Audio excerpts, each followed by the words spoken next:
आप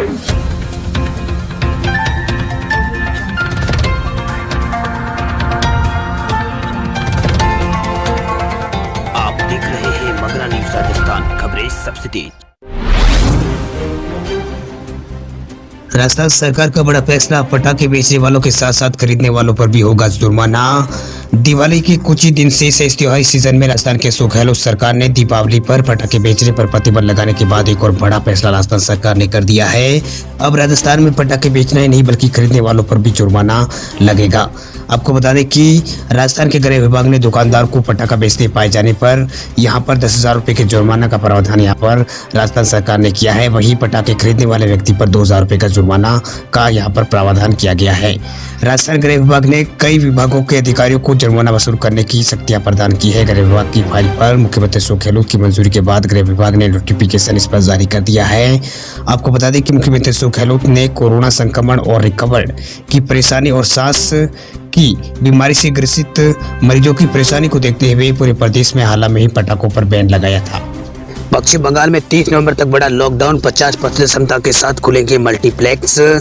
केंद्र सरकार के दिशा निर्देशों के अनुरूप पश्चिम बंगाल सरकार ने सोमवार को कोरोना वायरस के मामलों को ध्यान में रखते हुए राष्ट्रीय व्यापी तालाबंदी को 30 नवंबर तक बढ़ा दिया है। ताजा दिशा निर्देशों को जारी करते हुए राज्य सरकार ने कहा है कि सिनेमा हॉल, थिएटर और मल्टीप्लेक्स 50% क्षमता के साथ ये संचालित होंगे। हालांकि राज्य सरकार ने इस बार स्कूल और कॉलेजों को फिर से खोलने की अनुमति नहीं दी है। नए आदेश में राज्य सरकार ने कहा है कि स्कूल, आंगनबाड़ी और कॉलेज और विश्वविद्यालयों में शिक्षण सिखाने वाली फिजिकल क्लासेस को अनुमति नहीं दी जाएगी। ताजा आदेश में राज्य ने कहा है कि स्पोर्ट ट्रेनिंग को छोड़कर स्विमिंग पूल भी यहां पर बंद रहेगी। राज्य सरकार ने कहा है कि सामाजिक, राजनीतिक और शैक्षणिक और सांस्कृतिक कार्यों में अधिकारियों से अनुमति प्राप्त करने के बाद ही कंटेनमेंट जोन के बाहर अनुमति दी जाएगी। नए नियमों के अनुसार बंद स्थानों पर जहाँ 200 लोगों के आने की जगह है वहाँ पर क्षमता के हिसाब से 50% लोगों के आने की अनुमति होगी और खुले स्थानों में स्पेस के हिसाब से यहाँ पर तय किए जा सकते हैं।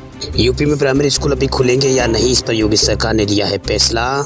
वैश्विक महामारी कोरोना वायरस के दौरान स्कूलों को खोलने को लेकर हर राज्य सरकार अपनी व्यवस्था के अनुरूप फैसला ले रही है। देश के कुछ राज्यों में एहतियात के साथ स्कूल खोल दिए गए हैं तो कुछ राज्यों में अभी भी स्कूलों को खोला नहीं जा सका है। देश के सबसे बड़े राज्य उत्तर प्रदेश की अगर बात करें तो यहाँ अभी फिलहाल सरकार स्कूलों को खोलने पर कोई विचार नहीं कर रही है। बेसिक शिक्षा विभाग के मुख्य सचिव रेणुका कुमार ने कहा है कि अभी सरकार ने स्कूलों को खोलने को लेकर कुछ भी तय नहीं किया है। सरकार जो फैसला लेगी विभाग उस पर अपनी कार्रवाई को आगे बढ़ाएगा। हालांकि योगी सरकार ने साफ किया है कि बच्चों की जिंदगी के साथ कोई खिलवाड़ नहीं किया जा सकता है। जब परिस्थितियां अनुकूल बनेगी सरकार उसको लेकर अपना फैसला ले लेगी। वही मुख्य सचिव बेसिक शिक्षा रेणुका कुमार के मुताबिक 16 नवंबर से स्कूल खोलने की बात जो चल रही है वह एकदम गलत है। सरकार ने अब प्राइमरी और उच्च प्राइमरी स्कूलों को खोलने को लेकर कुछ भी आधिकारिक तौर पर फैसला नहीं किया है। हालांकि ये खबर आ रही है कि उत्तर प्रदेश सरकार दीपावली के बाद कक्षा 6 से 8 के बीच की क्लासेस शुरू कर सकती है, जबकि प्राइमरी स्कूलों को दिसंबर में खोलने की तैयारी हो रही है। लेकिन मुख्य सचिव ने इन तमाम खबरों को नकार दिया है। आपको बता दें कि 15 अक्टूबर से 10वीं और 12वीं की कक्षाएं यहाँ पर शुरू हो चुकी है। 10वीं और 12वीं के विद्यार्थी के लिए कुछ नियम तय हुए जिसके तहत स्कूलों को अपने यहाँ 2 बेड और 1 मेडिकल रूम बनाना होगा। साथ ही मास्क, थर्मल स्क्रीनिंग और ऑक्सीमीटर, चिकित्सा सुविधा और मेडिकल विशेषज्ञों की मौजूदगी में स्कूल आने वाले हैं। हालांकि अभी प्राइमरी और उच्च प्राइमरी के स्कूलों को खोलने को यूपी में कोई फैसला नहीं लिया गया है, लेकिन एक बात तो साफ है कि सरकार इसके लिए भी अलग नियम बनाएगी, उसके बाद ही स्कूल यहाँ पर खोले जाएंगे।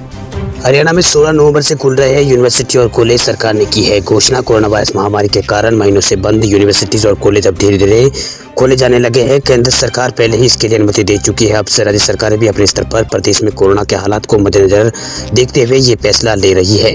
इस क्रम में हरियाणा सरकार ने राज्य में 16 नवंबर 2020 से यूनिवर्सिटीज और कॉलेजों को खोलने के लिए फैसला किया है। सरकार के प्रवक्ता ने इस संबंध में आधिकारिक जानकारी दी है। उन्होंने कहा है कि कॉलेज व विश्वविद्यालयों में पढ़ने वाले स्टूडेंटों की जरूरत को ध्यान में रखते हुए राज्य सरकार ने सभी सरकारी और निजी व सरकारी सहायता प्राप्त कॉलेजों और विश्वविद्यालयों को 16 नवंबर से खोलने का निर्णय हरियाणा सरकार ने लिया है। इस शैक्षणिक संस्थानों को कोविड-19 के लिए जारी सभी एसओपीज का पालन यहाँ पर करना होगा। उन्होंने बताया है कि 16 नवंबर से कॉलेज व विश्वविद्यालयों में शैक्षणिक कर्मचारियों को मौजूद रहना होगा। अगर कोई स्टूडेंट किसी भी विषय या पढ़ाई से जुड़ा कोई भी समस्या बताता है तो उससे समस्या सुलझानी होगी।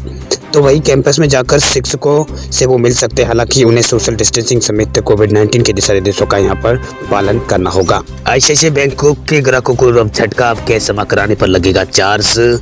प्राइवेट सेक्टर के दो बड़े बैंकों ने अपने ग्राहकों को बड़ा झटका दिया है। ICICI बैंक और एक्सिस बैंक ने कैश जमा कराने पर चार्ज वसूल करने का यहाँ पर ऐलान कर दिया है। बैंक के नए नियमों के मुताबिक अब नॉन बिजनेस घंटों यानी छुट्टियों के दिन कैश जमा कराने पर चार्ज अब आपको चुकाना होगा। हालांकि ये चार्ज सिर्फ कैश डिपॉजिट करने वाली मशीन से ही पैसे जमा कराने पर आपको लगेगा। मतलब यह है कि अगर आप छुट्टी वाले दिन फिर बैंक के समय के बाद अगर आप मशीनों से कैश जमा करते हैं या निकालते हैं तो उस पर आपको एक्स्ट्रा चार्ज आपका लगेगा।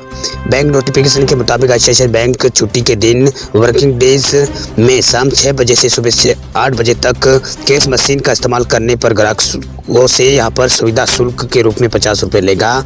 बैंक ने साफ किया है कि यह चार्ज सिर्फ मशीनों पर है, इसका अकाउंट से कोई लेना देना नहीं है। सीनियर सिटीजन और बेसिक सेविंग बैंक अकाउंट्स और जनधन अकाउंट्स और असक्षम और दृष्टिबाधित खातों और स्टूडेंटों के खातों में किसी तरह का यहाँ पर कोई चार्ज नहीं लिया जाएगा। साल की शुरुआत में एक्सिस बैंक ने भी यहाँ पर फीस लगाने का ऐलान यहाँ पर किया है। 1 अगस्त 2020 से बैंकिंग समय से अलग बैंक की छुट्टियों के दिन कैश डिपॉजिट करने पर 50 रुपये यहाँ पर बैंक ले रहा है। बैंक ऑफ बड़ौदा ने भी 1 नवंबर से अपने ग्राहकों को निर्धारित सीमा से ज़्यादा लेन देन के लिए चार्ज वसूलना शुरू कर दिया है। वही करंट अकाउंट, CC ब्रांच और लोकल नॉन ब्रांच और आउटस्टेशन ब्रांच के जरिए अब 1 माह में 3 बार से कैश निकालना फ्री है। वह चौथी बार से 150 रुपये प्रति ट्रांजेक्शन के रूप में यहाँ पर चार्ज लिया जाएगा। वही मीडिया रिपोर्ट के मुताबिक 1 महीने में 3 बार से ज़्यादा निकासी, पहले 1 महीने में 3 बार निकासी यहाँ पर मुफ्त रहेगी, लेकिन इसके बाद 150 रुपये के हिसाब से यहाँ पर चार्ज लिया जाएगा। इसी तरह 1 महीने में 3 बार जमा मुफ्त यहाँ पर होगा, लेकिन उसके बाद प्रत्येक लेन देन पर यहाँ पर 40 रुपये का शुल्क यहाँ पर बैंक ऑफ बड़ौदा की ओर से भी लिया जाएगा।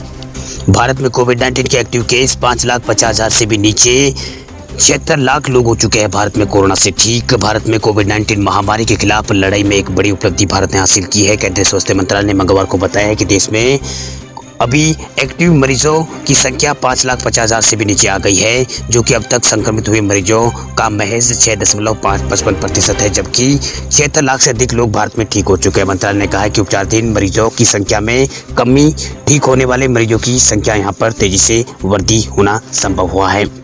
और स्वास्थ्य मंत्रालय ने रेखांकित किया है कि अब तक 76,03,121 मरीज ठीक हो चुके हैं, जो कि उपचाराधीन मरीजों के मुकाबले 70,61,716 अधिक है। इसके साथ ही देश में रिकवरी रेट भी अब 92% के आसपास हो गई है। मंत्रालय ने कहा है कि रोजाना सामने आने वाले नए मामलों की संख्या में भी 40,000 से नए मामले सामने आ रहे हैं।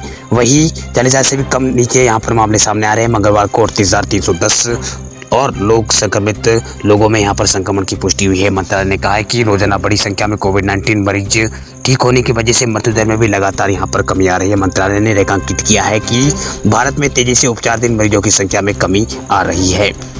वही मंत्रालय ने बताया कि गत 24 घंटों में भारत में 58,323 मरीज ठीक हुए हैं, जिनमें 80% मरीज 10 राज्य और केंद्र शासित प्रदेशों के में सीमित है। वही महाराष्ट्र में 24 घंटों में सबसे अधिक 10,000 से अधिक मरीज ठीक हुए हैं, जबकि 8,000 से अधिक मरीजों के ठीक होने के साथ दूसरे नंबर पर कर्नाटक है। मंत्रालय ने बताया है कि मंगलवार को सामने आए नए मामलों का 74% मरीज 10 राज्य और केंद्र शासित प्रदेशों के हैं। नए संक्रमित मामलों में 4,000 से अधिक मरीज केवल केरल और दिल्ली और महाराष्ट्र राज्यों में यहाँ पर 4,000 से अधिक मामले सामने आए हैं। पश्चिम बंगाल में 3,000 से अधिक मामलों की पुष्टि हुई है। वहीं केंद्रीय स्वास्थ्य मंत्रालय ने बताया है कि गत 24 घंटों में 490 लोगों की मौत कोरोना की वजह से यहाँ पर भारत में हुई है, जिनमें 80% मौतें 10 राज्य और केंद्र शासित प्रदेशों में सीमित है। वहीं महाराष्ट्र में सबसे अधिक 104 लोगों की मौत पिछले 24 घंटों में हुई है। भारत में कोविड-19 से मृत्यु दर गिरकर 1.49% पर आ गई है। वही स्वास्थ्य मंत्रालय द्वारा मंगलवार को सुबह 8 बजे जारी किए गए आंकड़ों के मुताबिक 38,310 नए मामले भारत में सामने आए हैं। वही देश में अब तक 82,67,723 मामले अभी तक भारत के कोरोना के सामने आ चुके हैं, जबकि गत 24 घंटों में 460 लोगों की मौत के साथ देश में इस महामारी के कारण मौतों का आंकड़ा भी भारत में 1,23,097 पर पहुंच गया है। 1 नवंबर से गैस सिलेंडर की बुकिंग में बदलाव हो गया है। अगर आपको भी फ़ोन के जरिए एलपीजी सिलेंडर बुक कराना है तो आपको नए नंबर पर कॉल करना होगा। पुराने नंबर 30 अक्टूबर रात 12 बजे से निष्क्रिय हो गए हैं। इंडियन ऑयल की ओर से गैस सिलेंडर की बुकिंग के लिए नया नंबर जारी किया गया है, जिस नंबर पर फ़ोन करके इंडियन गैस सिलेंडर के उपभोक्ता एलपीजी सिलेंडर बुक कर सकते हैं। खास बात यह है कि ये नंबर देश भर के इंडियन उपभोक्ताओं के लिए है। मतलब यह है कि अगर आप शहर भी बदलते हैं तो आपको इसी नंबर पर फ़ोन करके अपना सिलेंडर बुक कराना होगा। इंडियन गैस बुकिंग नंबर में बदलाव हो गया है। 1 नवंबर से ऑयल कंपनी ने गैस बुकिंग के लिए नया नंबर जारी कर दिया है। एलपीजी बुकिंग के लिए कॉमन नंबर जारी किया गया है। अब देश भर में इंडियन उपभोक्ता यहाँ पर एक ही नंबर पर कॉल करके अपना गैस सिलेंडर बुक करवा सकते हैं। Ministry of petroleum and natural gas के मुताबिक ये सुविधा 24 घंटे और हफ्तों के 7 दिन 24 घंटे मिलेगी। अब देश भर के एलपीजी उपभोक्ताओं को 77 18 95 555 इसी नंबर पर कॉल करके यहाँ पर आपको गैस बुकिंग करानी होगी। वही पूरे देश में इंडियन गैस सिलेंडर की बुकिंग के लिए अब यही नंबर काम करेगा। उपभोक्ता एसएमएस के जरिए आसानी से गैस सिलेंडर बुक कर सकते हैं। वही अगर आप एक टेलीकॉम सर्किल से दूसरे टेलीकॉम सर्किल में जाते हैं तभी भी यही नंबर आपको काम करेगा। अगर आप सिम भी बदलते हैं तो यही नंबर आपको इसी नंबर पर बुकिंग करानी होगी। इसके लिए उपभोक्ताओं को बस अपना रजिस्टर्ड मोबाइल नंबर से एक यहाँ पर फ़ोन करना होगा। आपको इंडियन गैस सिलेंडर की बुकिंग के लिए रजिस्टर्ड मोबाइल नंबर पर कॉल करना होगा, जहां 16 डिजिट कस्टमर आईडी एंट्री करनी होगी। वही कस्टमर आईडी भरने के बाद बुकिंग कॉन्फर्मेशन की जानकारी दी जाएगी ऑयल कंपनी की ओर से। कन्फर्मेशन के बाद आपकी बुकिंग स्वीकार कर ली जाएगी। अगर आपके पास रजिस्टर्ड मोबाइल नंबर नहीं है तो आपको इस नंबर पर फ़ोन करके 16 अंकों की कस्टमर आईडी भरनी होगी। इसके बाद गैस कंपनी की ओर से बुकिंग कॉन्फर्मेशन मैसेज आपके पास आ जाएगा। पेटीएम ने दिया यूजर्स को दीपावली का गिफ्ट, अब नहीं लगेगा ये service charge. Mobile wallet company Paytm ने दिवाली से पहले अपने यूजर्स को बड़ा तोहफा दिया है। आपको बता दें कि इस ऐप के जरिए यूपीआई से लेकर कई तरह के बिल्स का भुगतान आप कर सकते हैं। इसी तरह पेमेंट पर यूजर्स को कोई एक्स्ट्रा चार्ज नहीं देना पड़ता है। हालांकि पेटीएम वॉलेट से बैंक अकाउंट में ट्रांसफर करने पर कंपनी यूजर से चार्ज वसूलती थी। अब कंपनी ने इस चार्ज को खत्म कर दिया है। इस बात की जानकारी पेटीएम के संस्थापक विजय शेखर शर्मा ने एक सोशल पोस्ट के जरिए उन्होंने दी है। आपको बता दें कि पेटीएम वॉलेट से बैंक अकाउंट में पैसा ट्रांसफर करने के लिए पेटीएम को सुविधा शुल्क वहन करना पड़ता है। जब क्रेडिट कार्ड या डेबिट कार्ड या फिर बैंक अकाउंट के जरिए वॉलेट में पैसा ट्रांसफर करते हैं तो कंपनी को यूजर्स के बैंक को एक तय फीस यहाँ पर देनी पड़ती थी। हालांकि इसके बदले पेटीएम यूजर्स को कोई चार्ज नहीं लेती है। जब यूजर्स वॉलेट से पैसे को बैंक अकाउंट में ट्रांसफर करता तो फिर कंपनी यूजर से चार्ज वसूलती थी, लेकिन कंपनी ने अभी ऐलान किया है कि इसी तरह का कोई चार्ज अब नहीं लिया जाएगा।